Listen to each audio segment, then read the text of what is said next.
Hello friends, welcome to my channel. Muskan के आने वाले एपिसोड की अपडेट आपके लिए लेकर आए। उससे पहले प्लीज़ चैनल को सब्सक्राइब कर लीजिए। बुआ जी जो है गायत्री के पास बैठी होती है, उसे खाने के लिए कहती है। तभी उतने में रौनक वहाँ पर आ जाता है। तभी गायत्री सब छोड़ती है और रौनक के पीछे जाती है और कहती है कि बेटा मेरे लिए कुछ खा लो, मैंने भी कुछ नहीं खाया, तो मेरे लिए कुछ खा लो। तभी रौनक जो है चुपचाप वहाँ पर बैठा होता है। गायत्री काफ़ी फोर्स करती है, वो कहती है अपनी माँ के लिए खा ले बेटा, तूने कल से कुछ नहीं खाया, कमज़ोरी आ जाएंगी तुझे। फिर बाद में गायत्री जो है रौनक को प्यार से खिलाने लगती। तभी रौनक जो है मुँह नहीं खोलता और वहाँ से उठकर जो है वो चला जाता है। गायत्री को काफ़ी बुरा लगता है और उसे रोना आता है। तभी पीछे बुआ जी सब कुछ देख लेती है। वो कहती है कि भाभी आइए, चलो अब बैठो, आपकी तबीयत ख़राब हो जाएंगी, आपने कुछ नहीं खाया। भाभी बैठिए, आखिर बात क्या है, खा लो, आपको आपके बेटे की कसम, ऐसा गायत्री को कह देती है। और गायत्री को ज़बरदस्ती जो है खिलाने लगती बुआ जी, क्योंकि गायत्री की जो है तबीयत ठीक नहीं होती। फिर बाद में बेटे की कसम बोलने पर जो है गायत्री खाना खा लेती है। फिर बाद में जो बुआ होती है वो पूछने लगती है कि भाभी आखिर वजह क्या है रौनक के ऐसे बर्ताव करने की, तभी आप मुझे पूरा सच बता दीजिए, ऐसा जो है वो कहने लगती है। तभी गायत्री जो है वो कहती है कि वादा करो दीदी एक चीज़ का। दूसरी तरफ मुस्कान जो है वो अमरन अनशन पर बैठ जाती है, क्योंकि उसे सर जी को सज़ा दिलवानी होती है।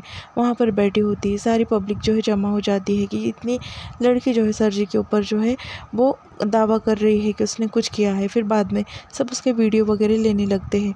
गायत्री जो है वो कहने लगती है कि रौनक के बारे में मैं आपको सच्चाई बताती हूँ। रौनक जो है कोटे की पैदाइश है। ये सुनकर बुआ जी के होश उड़ जाते हैं। बुआ जी कहती है कि क्या भाभी?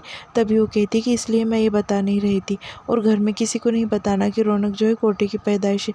अगर उसे ये बात मालूम पड़ गई, घर में किसी को बात मालूम पड़ गई, तो उसके साथ में का व्यवहार बदल जाएगा। भाभी आप भी रौनक के बारे में कोई भी कड़वाहट अपने दिल में नहीं रखेंगी। रौनक मेरा ही बेटा है और आपका भतीजा, वादा कीजिए मुझसे। तभी वादा दे दीजिए बुआ जी। दूसरी तरफ जो धर्मेंद्र होता है वो आकर जो है सारी बात बता देता है सर जी को, और सब जो है बाहर जाकर देखने लगते हैं। मुस्कान जो है अनशन पर बैठ जाती, इसलिए सब जो है वहाँ पर खड़े होते हैं। गायत्री सब कुछ देख लेती, बुआ जी भी वहाँ पर खड़ी होती है और सोचने लगती है कि क्या नया तमाशा। उतने में मीडिया वाले सब वहाँ पर आ जाते हैं और मुस्कान की वीडियोज़ फ़ोटो बनाने लगते हैं। फिर वो पूछने लगते हैं कि तुम ये कर क्यों रही हो। वहाँ पर सर जी जो है खड़े होते हैं।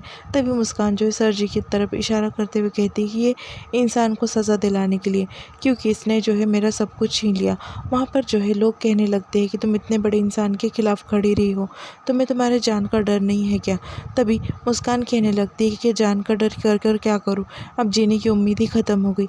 एक मेरे रौनक जी मेरे साथ में थे, पहले मेरे मम्मा थी, मेरे मम्मा को छीन लिया, रौनक जी को छीन लिया।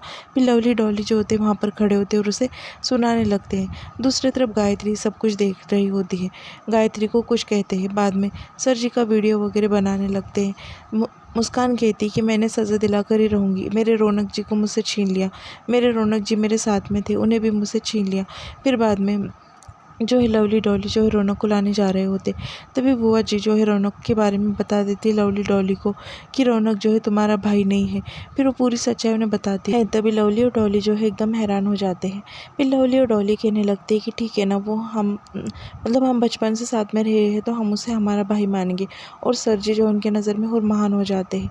फिर जाकर वो सर जी को जो है गले लगा लेते और कहते डैडू यू आर बेस्ट, हम हमारे भाई को जाकर जो है ये बात बता देंगे। दूसरी तरफ रौनक जो अकेला बैठा होता है, सारी चीज़ें निकालता है उसके बचपन की और याद करने लगता है। सारी चीज़ें बाहर निकाल कर रख देता है और फिर बाद में एक डिब्बा मिल जाता है जिसमें लवली और डॉली ने बांधी हुई राखियाँ वो जमा कर कर रखता है। फिर उसे समझ में आता है कि उसका कोई भी नहीं है। ये रौनक सोच सोच कर जो है काफ़ी रोता है, उसे बुरा लगता है और वो राखियाँ काट कर जो है देखने लगता है। उतने में डॉली और लवली बाहर आ जाते हैं और उसे कहने लगते हैं कि रौनक भाई दरवाज़ा खोल। दूसरी तरफ मुस्कान जो है कह रही होती कि मैं मर जाऊँगी, पर मैं कुछ नहीं खाऊंगी जब तक इंसान को सज़ा नहीं मिलती। वहाँ पर जो है गायत्री वहाँ पर जूस लेकर आ जाती है और मुस्कान के पास जाती है और कहती है कि बेटा ये जूस पी ले और ये जो है ख़त्म कर दे, चल बेटा। मुस्कान ये सब कुछ करने से कुछ नहीं होने वाला। तभी मुस्कान जो है जूस पीने से मना कर देती। वो कहती है कि मैं नहीं पीऊँगी, और ऐसे ही वो आंदोलन कर रही होती है। वो कहती है कि चाहे मैं भूखी मर जाऊँ, मेरी जान चले जाए, पर मैं ये आंदोलन कर कर रहूँगी, ऐसा वो गायत्री से कहने लगती है। गायत्री भी परेशान हो जाती है कि मुस्कान को कैसे समझाए। दूसरी तरफ लवली और डॉली जो है रौनक से कहने लगती है कि रौनक हमें पता चल गया है कि तू हमारा असली भाई नहीं है, पर हम तुझे जो है नौटी रौनक ही बुलाएंगे। लवली कहने लगती है तू हमारा बचपन से भाई है और हम तेरा साथ कभी नहीं छोड़ेंगे। रौनक आ जा बाहर चल, तेरी बहन कह रहे हैं तुझे आना पड़ेगा, डैडू आज बहुत मुसीबत मुसीबत में, उन्हें मुसीबत से तुझे बचाना पड़ेगा। और लवली और डॉली कहते हैं कि बाहर जो है मुस्कान ने बड़ा बवाल खड़ा कर दिया है, कोई अनशन पर बैठ गई है, सब पब्लिक जमा कर ली है और डैडू के बारे में कुछ भी कह रही है। अगर मुस्कान को कुछ हो गया तो डैडू बुरी तरीके से फंस जाएंगे। जैसे मुस्कान को कुछ हो गया ऐसे लवली बोलती है, उतने में रौनक जो है उठ जाता है, खड़े होता है और उठकर वहाँ से भागने लगता है। लवली और डॉली भी उसके पीछे भागते और रौनक को रोकने की कोशिश करते। रौनक वहाँ पर जाकर खड़े हो जाता है, सब जो है रौनक की ओर देखने लगते हैं। रौनक सब कुछ छोड़ता है और पूछने लगता है, मुस्कान तुम ठीक तो हो ना, तुम्हें कुछ नहीं हुआ ना? तभी मुस्कान कहती कि हाँ रौनक जी मैं ठीक हूँ। फिर बाद में रौनक को तुरंत याद आ जाता है सर जी के बारे में। सब कुछ भुलाकर जो है वो कहता है कि मैंने कितने बार मना किया तुम्हें मुस्कान, तुम्हें ये बात समझ में नहीं आती, फिर भी तुम इनके पीछे पड़ी हो, तुम्हें कह दिया ना मैंने। तभी मुस्कान कहती कि हो क्या गया रौनक जी आपको? तभी सर जी जो है पीछे खड़े होकर सब देखते हैं।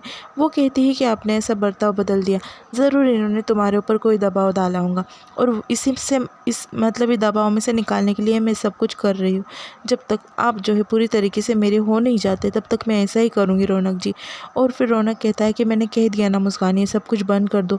तभी वो कहती है कि मुझे सब समझ में आ रहा है और मैं तो इन्होंने पहले मुझे मेरे मम्मा से छीन लिया और अब जो है आपको मुझसे छीन रहे। तभी रौनक कहता है कि शांत हो जाओ मुस्कान, और मैंने कह दिया ना तुम कुछ नहीं करूँगी। मुस्कान कहती है कि मैं दिल करता है कि अभी जाकर इनकी जान ले लूँ, ऐसा मुस्कान कहती है। सब फैमिली वाले जो है मुस्कान की ओर देखने लगते हैं। जैसे ही मुस्कान सर जी की ओर बढ़ने लगती है उतने में रौनक उसे पकड़ लेता है और उसे कहने लगता है कि मैंने मना किया ना रौनक तुम्हें मुस्कान, और कहने लगता है कि जब भी तुम इनके सामने जाऊंगी मैं सामने खड़ा हूँगा और देखना तुम। तभी मुस्कान कहती कि ठीक है, तुम हमेशा सामने रहोगे तो मेरी भी ज़िद है, मैं ये कुपोषण कभी नहीं छोड़ूंगी और मैं ऐसे ही मर जाऊंगी, मैं कुछ नहीं खाऊंगी, ऐसा जो है मुस्कान कह देती है। तभी रौनक कहता है कि ठीक है मत खाओ, और फिर बाद में गुस्से में आ जाता है और सर जी के सारे पुतले जो है नीचे गिरा देता है और मुस्कान के सामने जो है वो सारे पुतलों को आग लगा देता है। मुस्कान की आंखों में से आंसू टपकने लगते हैं, उसे काफ़ी बुरा लगता है कि रौनक ने उसका साथ छोड़ दिया और अब ये कर रहा है, वो सब पुतलों को आग लगा देता है। मुस्कान सब देख रही होती है और सब घर परिवार वाले सब देखते हैं। फिर बाद में मुस्कान को कहता है कि नहीं तोड़ोगे ना तुम उपोषण तुम्हारा, और ज़बरदस्ती उसे जूस पिलाता है और कहने लगता है कि टूट गया तुम्हारा उपोषण। और सब पब्लिक जो होती है वहाँ पर खड़ी हुई सबको कहने लगता है कि चलो निकलो, ड्रामा ख़त्म हो गया, चलो, ऐसा कहकर उन्हें चिल्लाकर वहाँ से हकालने लगता है। तभी वहाँ पर जो है रौनक को एकदम से चक्कर आ जाती है। बचा हुआ जूस जो है मुस्कान रौनक को पिला देती और कहती है कि कहा था ना कि खा लो, पर आप सुनते नहीं हो रौनक जी, ऐसा कहती है रौनक को। रौनक के बारे में मुस्कान की फ़िक्र जो है साफ साफ नज़र आने लगती है और फिर रौनक मुस्कान की ओर देखता है और मुस्कान रौनक की ओर देखती है और गायत्री को उन दोनों को साथ में देखकर अच्छा लगता है। यहाँ पर एपिसोड जो है वो ख़त्म हो जाता है। प्लीज़